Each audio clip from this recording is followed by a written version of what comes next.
علیکم ورحمۃ اللہ وبرکاتہ۔ سر سونو شرما صاحب کا قیمتی جملہ، وہ فرما رہے تھے کہ ایک اندھا تھا بھکاری بیٹھا راستے میں، اس نے سائن بورڈ لکھا ہوا تھا، میں اندھا ہوں، بھکاری ہوں، محتاج ہوں، غریب ہوں، نادار ہوں، میری مدد کیجیے۔ ایک سمجھدار آدمی گزرا، اس نے کہا کہ میں آپ کا بورڈ جو لکھا ہوا ہے ویسے کا ویسا ہوگا، لیکن اس میں تھوڑی چینجنگ کر دوں گا۔ کہا تو اس نے لکھا، لکھ کر شام تک اس کو پیسے سنبھالنا مشکل ہو گیا۔ دوسرے دن وہ بندہ آیا، اس سے پوچھا تو نے کیا لکھا؟ کہا کہ میں نے تو کچھ نہیں لکھا۔ کہا کچھ تو کیا ہے تم نے؟ کہا کہ الفاظ وہی تھے، لیکن اس کو میں نے ترتیب دے کر لکھا، تبھی یہ ان کی ہندی میں کاری کرم ہوا۔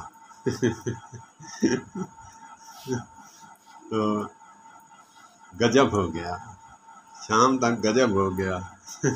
میں محبت سے کہہ رہا ہوں میرے ہندوستانی بھائی، ناراض مت ہوئیے گا، غصہ مت ہوئیے گا، گجب ہو گیا۔ شام تک جیبیں بھر گئی اس کی، سالہ تو نے لکھا کیا؟ اس نے کہا میں نے یہ لکھا کہ آپ کی آنکھیں ہیں، موسم کیسا ہے انجوائے کرنا میرے لیے مشکل ہے، میری آنکھیں ہوتی میں انجوائے کرتا،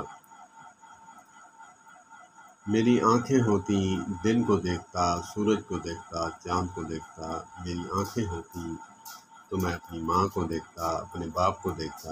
میں نے تو کچھ نہیں لکھا، میں نے صرف ترتیب بدلی ہے۔ تو الفاظ کا چناؤ جو ہے وہ کیا کیا کام کر جاتا ہے۔ اللہ پاک ہمیں بھی ایسے الفاظ چناؤ کرنے کی توفیق عطا فرمائے۔